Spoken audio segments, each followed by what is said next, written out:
Welcome viewers.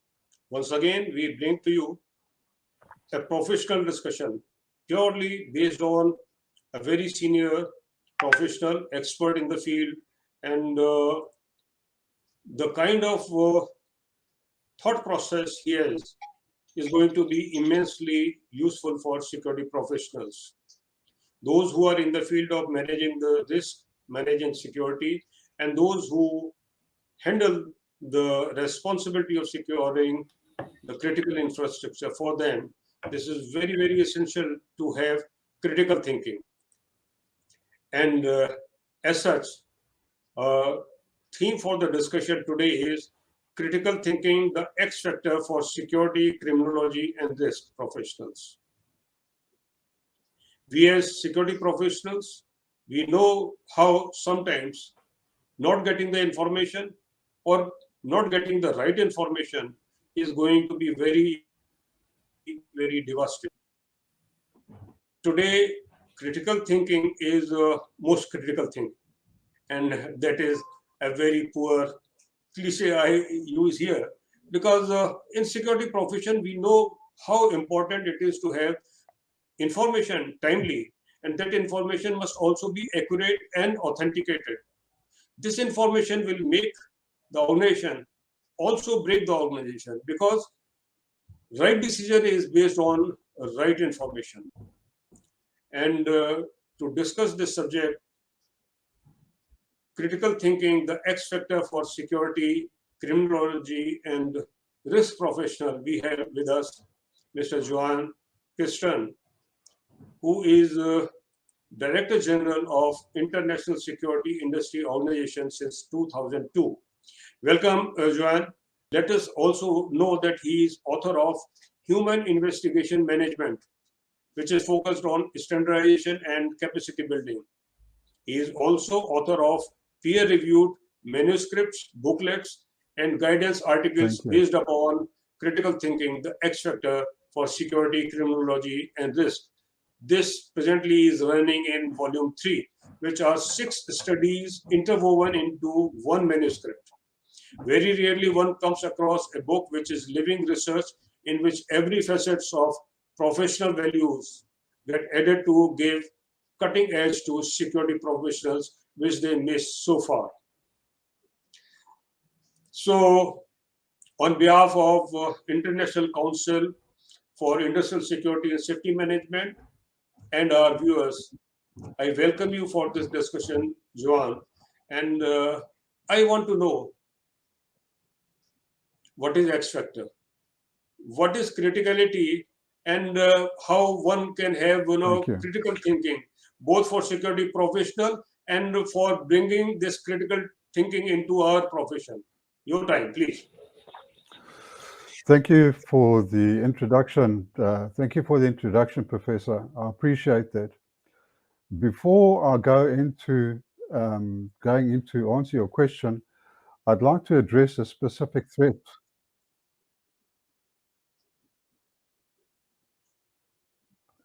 Hello, yes, I am going to answer the question on what is critical thinking.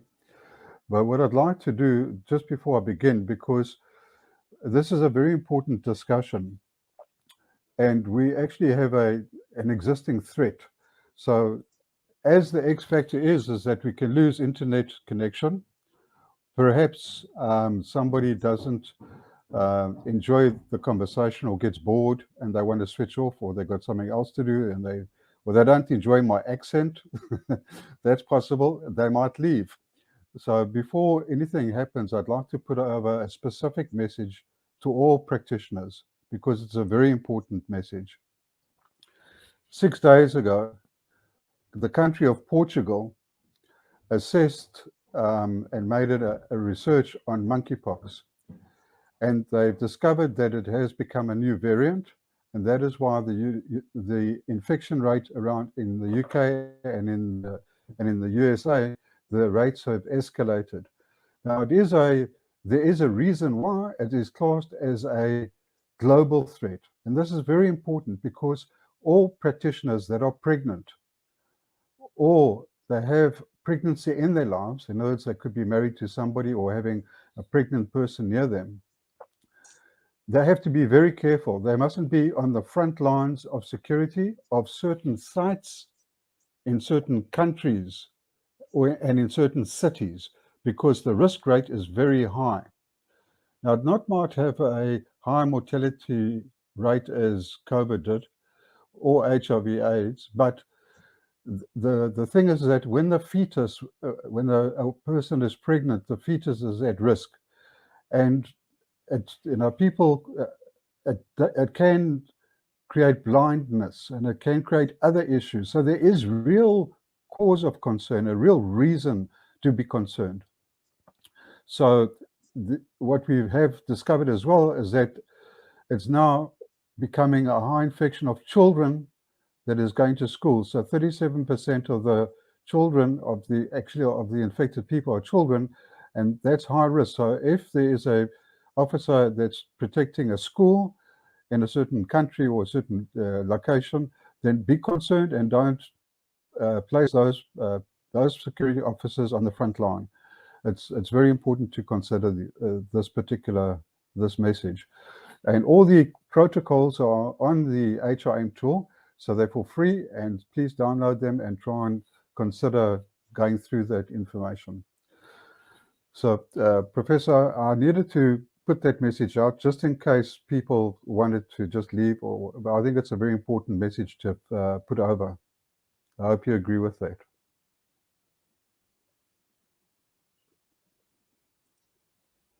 Okay. Please. Okay, sorry about that. But to answer your question, the X factor is our biggest nightmare in security is not knowing what's truly happening under our own nose, what's truly going on.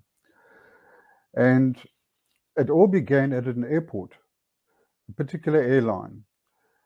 And when I was flying with that particular airline, I saw some security interviewing taking place.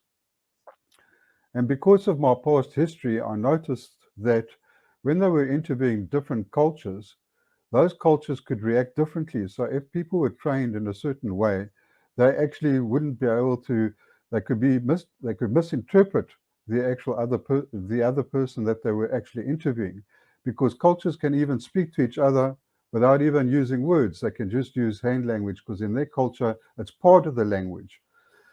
Because that I discovered was the X factor. So regardless of the culture, the security operator or officer on the ground has to know exactly what they're truly looking at.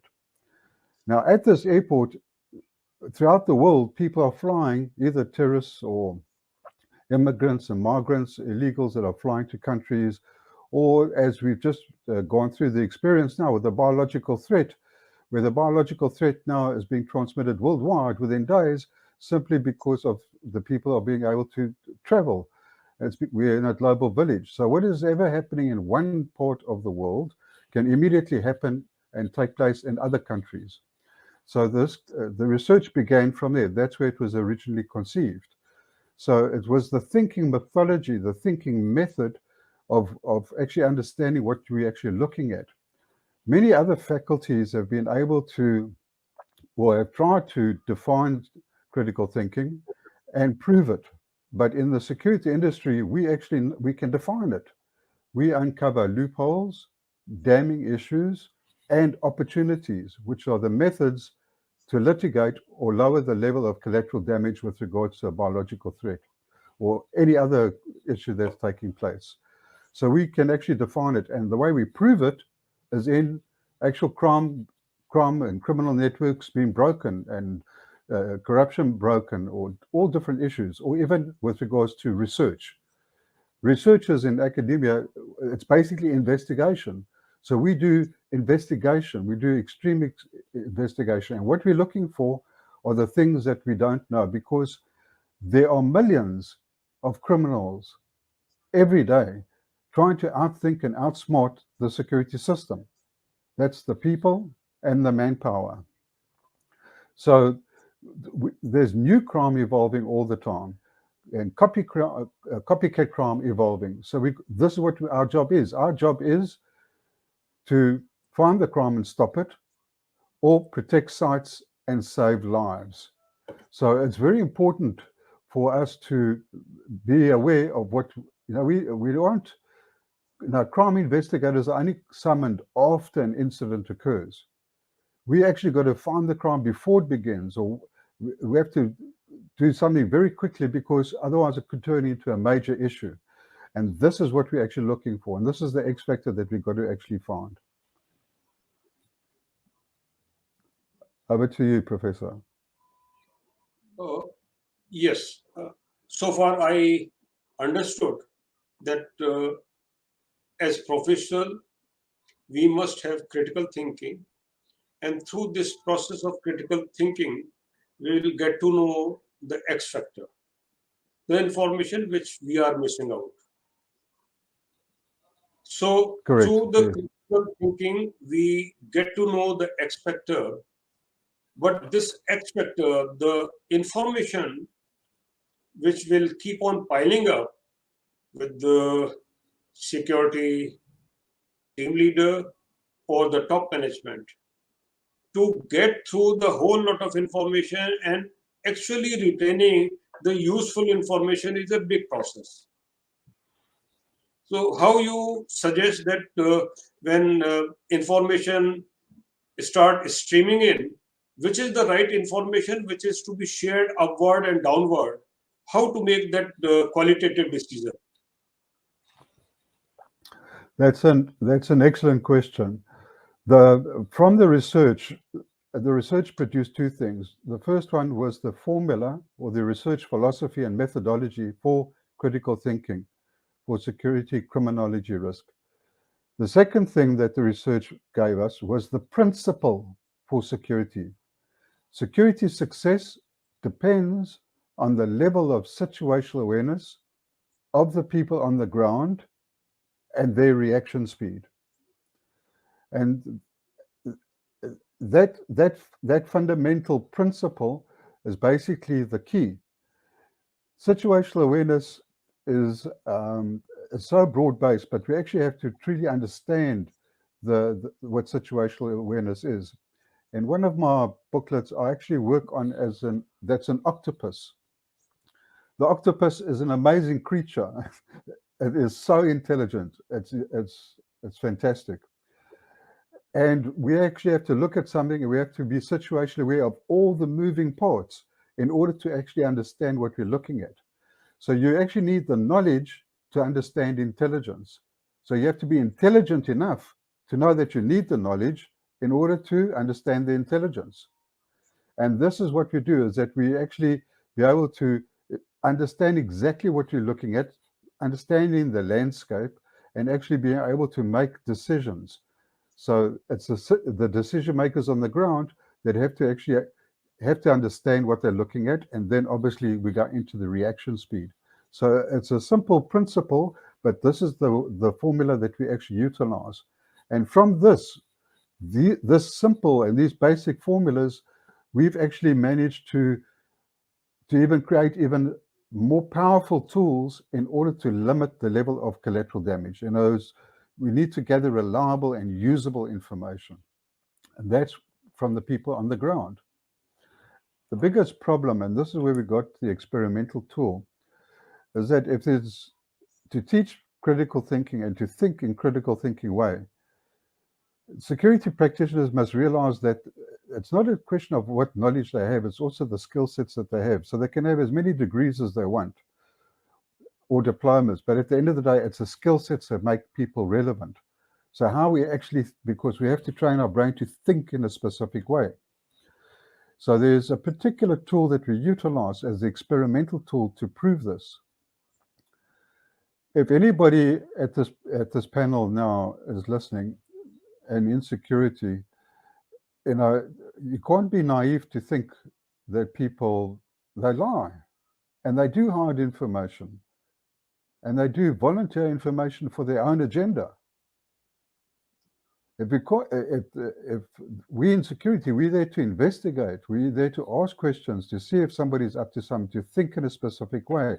And by thinking in an investigative way, you're actually training your brain to think at the whole picture, to understand what you're looking at, and then to extract information and to validate it. So by training the brain in that way, we actually it's teaching our brain to critically think. And that's how we actually look at each particular scenario, the situation with regards to biological threat security or the economic meltdowns or any other particular issue.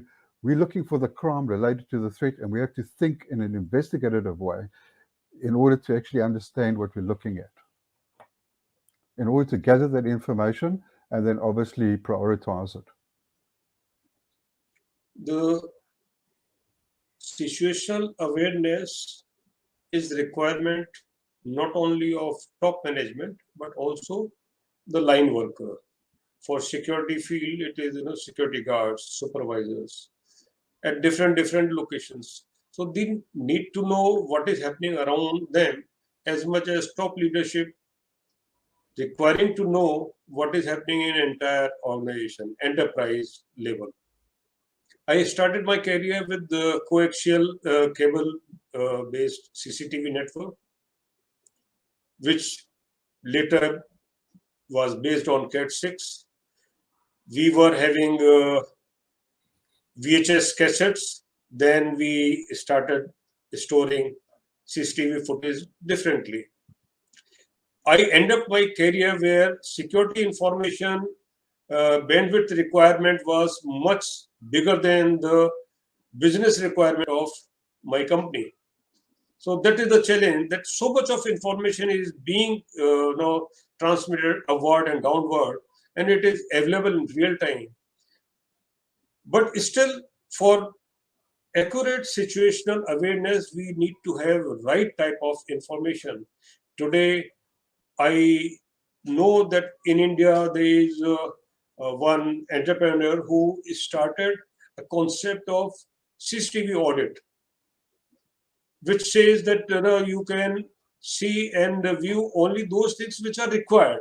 Today, when we have CCTV of 500 cameras, it is humanly impossible. So there are a lot of analytics written, video analytics and audio analytics. So back to situational awareness, what is required to be known when there are varieties of alarms, varieties of input needed for decision making, and still at one time you are there to make qualitative decision, and then you must have right information really available in real time. So how is it possible? For situational awareness, we have some software, some tools, and what you suggest?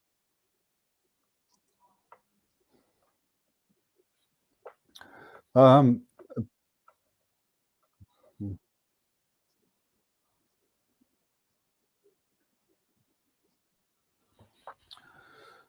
as I said, situational awareness is the key, and the criminals are using either technology or manpower. That's what they're trying to overcome and beat. Now, with regards to the instruments are only as good as the user. Now, we're using the manpower on the ground as well as the technology, and this is where we merge inside the book. One of the chapters is on merging technology with the manpower. In other words, what we do in order to understand the big picture, we triangulate various types of technologies, be it video technology and with analytics, access control, perimeter security, Internet of Things. We're using voice, we're using various technologies, as well as human intelligence. So we're merging human intelligence along with electronic intelligence, along with communications intelligence, along with signals intelligence. We're using all those resources to actually understand the big picture. So once we understand the big picture, the secret is then in the reporting, the actual threat identification, and then the reporting. And the analytics, we have got various types of analytics, such as anti-tailgating and the facial recognition and all different technologies. But from this, we can identify a threat very quickly in order to actually understand it. But the thing is that we have to reduce the false alarms, because we actually have to profit protect ourselves, the companies, as well as the client, the actual customers on the ground. So the reaction speed is very important. So the whole system with regards to utilizing the right devices, be it sensors or analytics, CCTV or whatever, whichever ones to use. But now we look at it differently. You see, the technical people, they just think that we need something, and they actually make it. In other words, when it came down to COVID, they made mask identification and social distancing. But we did more because we're the ones in the ground that actually do the job. We manage, we take all the temperature, we manage all the flow of the people and the behavior of people and ensure that they're sanitized. So we actually know exactly what type of technology is required. And the same thing goes for other particular issues. You know, the security industry have been involved in the electronics and technology side for many years. After 9/11, at 9/11, it was all the exhibitions grew huge in size with different technologies. At the same time, we moved from analog to IP.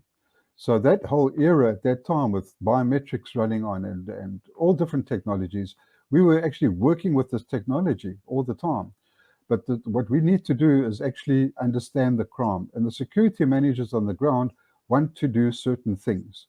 We need to do certain things because in India, you've got a very high escalation of kidnapping and of abductions.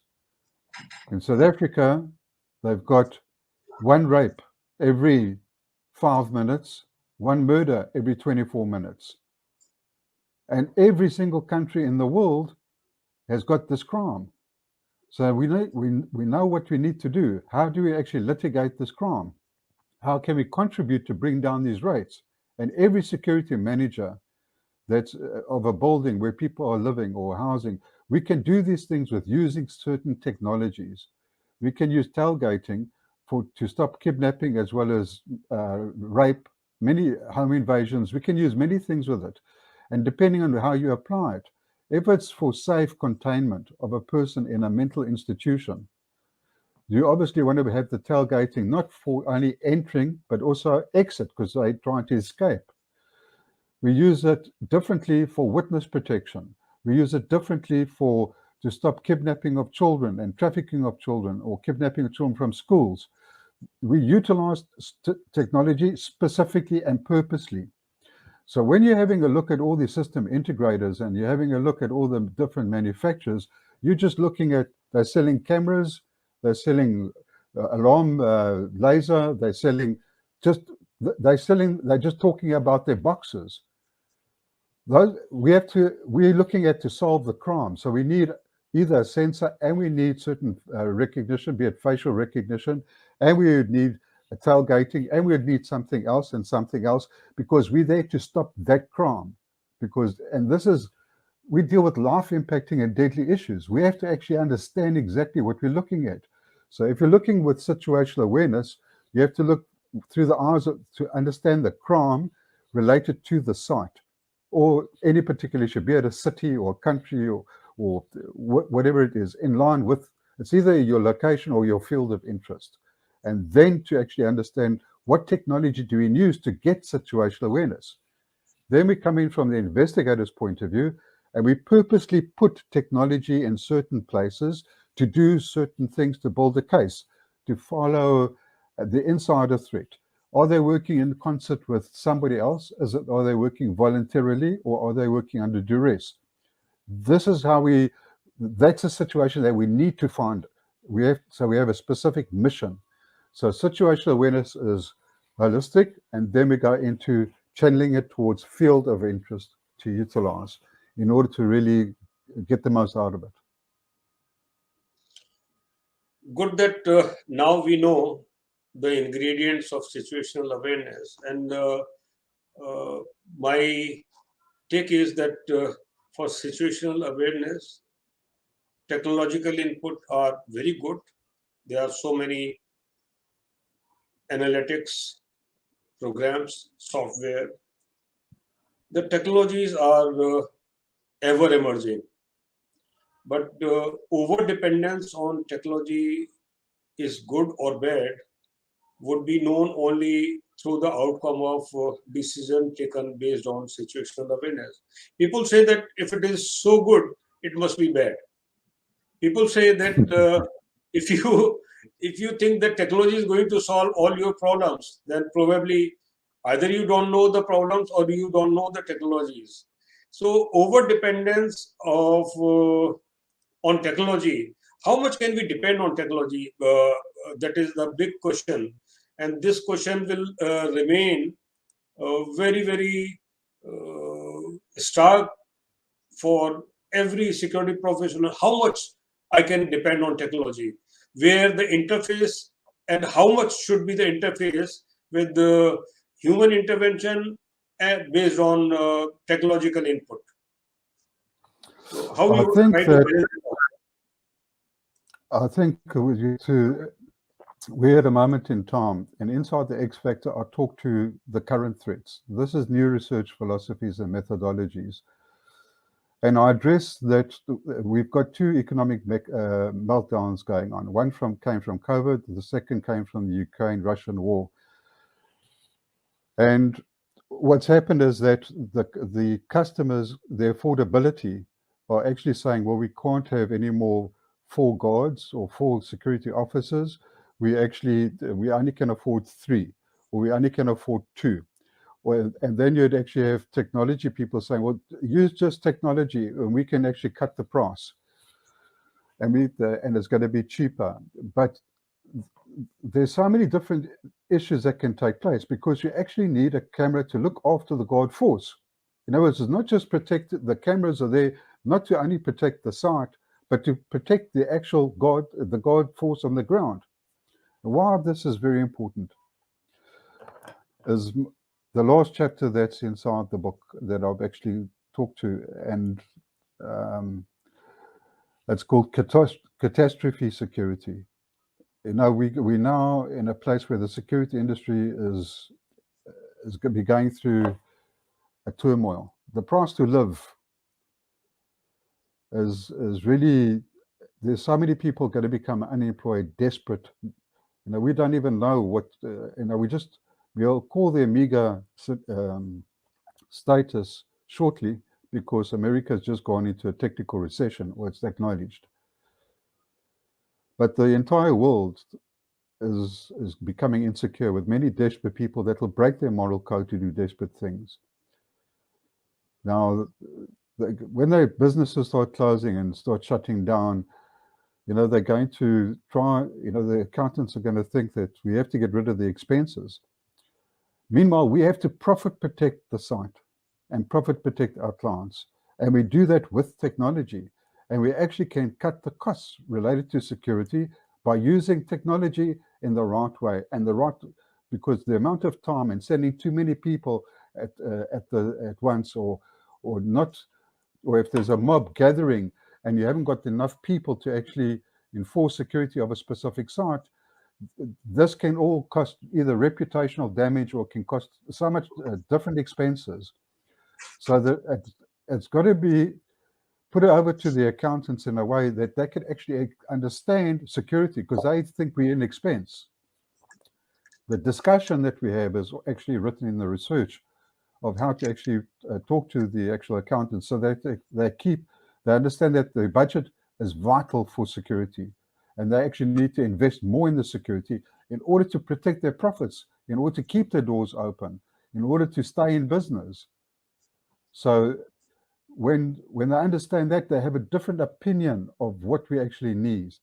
Then the companies must understand that a self-monitoring company, or just a control station that's not providing guards, or if they're just providing technology, they can't try and think that they'll just cut the expense by 30% because they of officers and make so much money. It's not the case. You need the manpower on the ground, because there has to be countermeasures taken. You need to have response.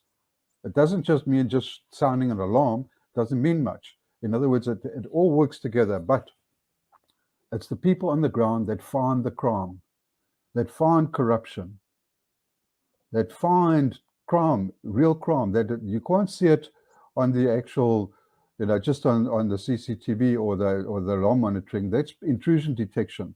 That's, you know, that's different to what we're talking to. Security is not just perimeter security, not letting people getting into the site. That's not the only thing in security. There's much more to security. So I think the secret is actually being educated, and to educate ourselves, and to be relevant for today. For today, we've got to be relevant. We actually got to know what we're doing and how we're doing it. Juan, you have mentioned in your book about e-learning. This is a vital tool, yeah. You advocate that for self-development, using e-learning is vital to security professionals. So what to learn, how to learn, where to learn, these are the questions. You are into updating and enhancing the knowledge and skill of security professionals. That probably is the most passionate thing you are involved with. And I am also similarly committed for professional upgradation of knowledge and skill. And our motto in ICISS is let's professionalize the professionals. So that is the motto we have. How you recommend e-learning to security professionals? I believe it's not just e-learning. It's actually being in contact with other professionals. I think we have to use all the devices at our disposal for specific purpose and specific reason. The first thing is that when people go to a lecture or a seminar, within 16 days, if they remember 2% of what they actually heard, is something. But if we look at surgeons that are holding the lives of others in their hands, they do certain things on purpose, purposely. So in other words, they would take an apple with a scalpel and peel an apple every morning to keep their fingers nimble, because those are the tools. And we have to actually keep our brain in theater. In other words, we have to keep it, when we walk into shift, it's like walking like a surgeon into the hospital, into a theater. We have to be very much Zen-like. So when we understand, the security industry is very advanced, because what we're doing is that we're taking certain bits of information and we're actually making it the easiest, the most effective way. And the way that we do it is by using lie, deception, detection, and critical situational interviewing. In other words, for a few minutes every day, you have to train your brain to actually find somebody lying or hiding information. That's your mission.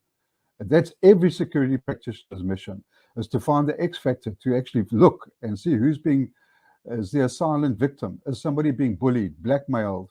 Is somebody trying to harm somebody else? So what we're doing is that we're using these devices for a few minutes every day to actually remind us and reinforce what we're looking at. We need to look at things and understand what we're looking at. And that's why the X Factor manuscript is actually not just a whole book, a manuscript. It actually comes with specific skills, because we have to live it. We actually have to live the job. We have to apply the tools on the ground automatically, because we have to embed that knowledge, because we have to react instinctively. When you're facing life and death situations or deadly outcomes, you don't have time. You have to react instinctively. So to foster human intelligence, it's your responsibility, like a surgeon is responsible, to educate themselves. We have to do it as part of the job. If you can't tell somebody's lying or not, you've got to do the risk. This is the job that we do. We have to find the criminals. We have to find the perpetrators. We've got to find out if people are being abused. We have to be aware of these things. So what we do is that we use certain tools, and one of them is an e-learning tool or a platform, whatever you want to call it, to self-educate ourselves all the time, to bring us into theater, to bring our brain into the job. So we're using this. So it keeps our mentality in the job, and we're getting knowledge, because if you don't know what you're looking at, you're not going to see it. So if you tapped in and you're having and you have short video clips with other professionals, you're now looking for certain things that were talked about, and then you actually relay it. So it's bringing it live. In other words, we're not just working with reference books anymore and big thick books. We have to take all this knowledge and apply it today. And the reason being is that the practitioners, we have so much responsibility. There's so many new technologies. There's so many criminals. To think and to remember all of this in one lifetime, really, this is a journey. And this is the journey that we're there to do. We're there to understand the threats, come up with the right solutions, and understand what we're looking at and what we have to do. We have to work with protocols. We have to work with standardization, globalization. We have to work with all these different tools in order to actually be relevant for today. And that's where e-learning, or let's call it e-connecting, as opposed to e-learning, e-connecting is actually bringing that information into the palm of our hands so that we can actually send messages. Like we can send a message to all the security officers, which we did, was to remove black fungus, to remove the black fungus, and then to find the crime related to oxygen theft, because it caused a person, they lost one eye, or they lose two eyes, or they lost their top jaw. This disease was running parallel to COVID. So we had to send out messages to all practitioners. We had to give them that education so that they actually could reduce that type of deadly outcome or life impact outcome. And this happened. This was running at the same time. In India, there was 7,000. We identified it. Within a few weeks, it went up to 42,000. So this is life impacting deadly outcomes. It's the same thing with monkeypox now, where we're sending out messages. As we're getting in the information, we're educating everybody. So if you're plugged in and you're e-learning with the right focal points, you're getting this data. We need this data. We cannot afford to be without this data. It's vital. Security chief of multinational company has raised a question, and his question is about profiling. He says in few countries he has seen as a practice that security team is engaged in profiling of their customers, their visitors, and employees. He wants to know that is it really beneficial, and also whether it is ethical. Profiling, I don't understand the word profiling. What I understand is that if you're talking to somebody and you see somebody that's has fear, and you can see that they're being bullied by somebody, then you obviously want to investigate that. So in other words, what's happening is that you're attracted to that potential threat. This is what we do. We're there to assist and to save lives. That's what we're there to do. And so if, in other words, when we know what we're looking at and we know what we're looking for, we're there to find the crime and stop it. It's not the weapon or the bomb that's the problem, it's people. And so we have to, that's exactly what we do. We're there to stop the crime and to save lives. So if we can see somebody stalking somebody that's somebody that's a sexual predator that's starting to stalk and act suspiciously, what are we doing? Are we profiling them, or what are we doing? We're actually understanding what we're looking at. There's a threat in theater. So I don't know, this is my personal opinion. I'm not talking on behalf of any country or law about, whatever law, but this is the way that I interpret it. I hope it answers the question.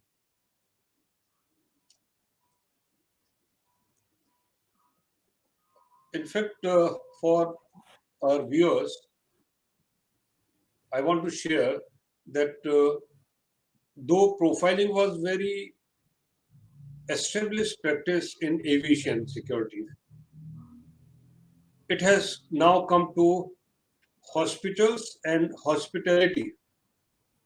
Like hotels and hospitals also now more and more encourage security team to do profiling, because in hotel as much as in hospital, not very intrusive security is advised. So the training to conventional security professionals to hone up their skills and perfect the observation perfect their picking up the indicators, personal behavior, psychology.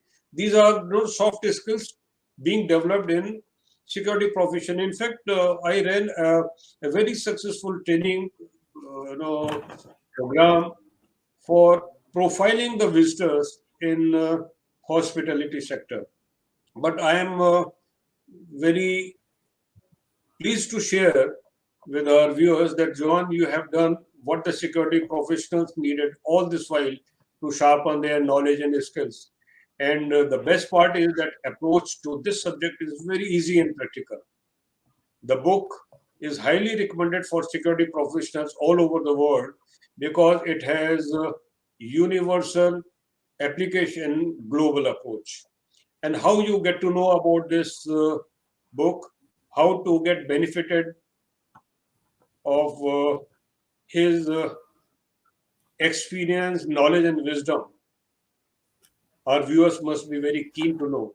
So, Juan, can you share how Oh, our viewers benefit from this book which you have authored?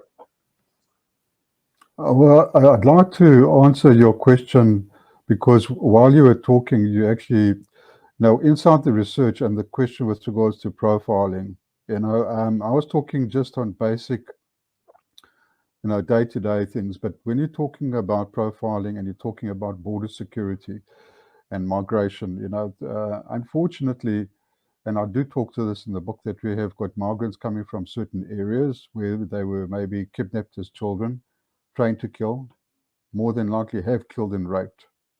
And when you have a look at the crime stats of where they've arrived, you will see the highest domestic violent crime rates and associated to that group of migrants that are moving through.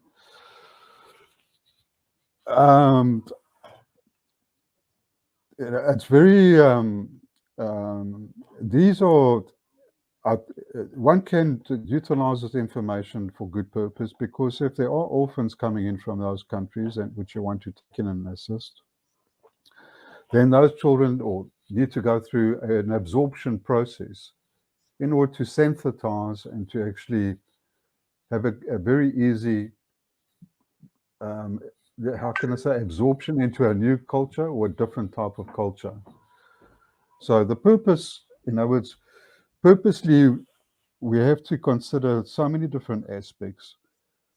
I answered very quickly on that question, was just on a normal security company in a certain country, on profiling and assessing people and the threat. But I wanted to just elaborate on that because you've expanded my thinking pattern and my thought pattern in order to offer, or let's call it volunteer, that bit of information that I did. I'm sorry, I had to put that in. With regards to the actual knowledge, CAPC is, which is in India, and SASA in South Africa, and ISA as an international organization, all of us endorse the HRM tool. And the HRM tool is a tool, it's the easiest and most effective method that contains all this information and more. But what's important is that we feed continuous information as the threats come. We understand the threats, we actually elaborate. Much of the information we actually give away for free, such as the biological threat security with regards to COVID, and now with regards to monkeypox. So we actually go into the layering of manpower by skill sets. We pay attention to the technology that has to be used, because we also take into consideration that there are unethical, or let's call it people that exaggerate what the technology can do, and we obviously point them through to specific sites where they can validate the performance of that technology. So all this information and the protocols, and it's a living document. As I said, this is a research that's over 9 years. It's progressively been realized, and so it's very relevant for today, right here and now. And now we're going into where we're going now, where all the sites that are predicted in the research that we're going to get hit in certain countries, anarchy, increased deaths, violence, all these, this is this is relevant information for to be relevant today to do the job. We have to be tapped in to get this information, and so you can get it if you go through to CAPSI or you go through to ISIO. You can actually link through to HIM, Human Investigation Management, and you'll actually see the actual tools there. And there is the free information that we provide. But what's important is that we actually,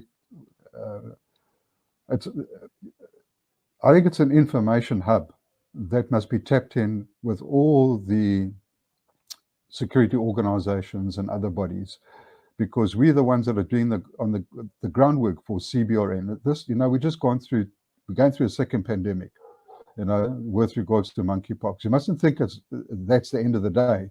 If any practitioners are not fully aware of biological threat security, they aren't risk managers.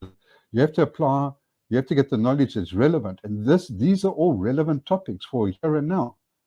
It's not because we just come up with something nice. This is vital. We deal with life impact. It's our obligation to do this work. There's no thinking about this. So that's how we get through to HIM. Thank you for asking, Professor. Juan, thank you very much. You have been very helpful and very elaborate in explaining various terms you use in your book. I found it very simple to read and easy to understand with the global approach. For your information and for the information of our viewers, this discussion was part of our security leadership discussion. And we keep bringing such a stalwarts like Juan Christian here. And I request you, Juan, to be available for discussion on another very important subject on mutually convenient time and date. We will have another discussion with you. And we would like to know from you how young security professionals can be made better professionals. Today's discussion and discussions now onwards would be easy to view on our channel. If you subscribe to the channel, you will get the notification also of forthcoming discussions. Remember, we have only one motto, only one objective, and that is professionalizing the security professionals. Till we bring next discussion on another very important subject, remain tuned in, subscribe to our channel, and I wish you a very safe and happy and healthy days. Thank you very much for joining us.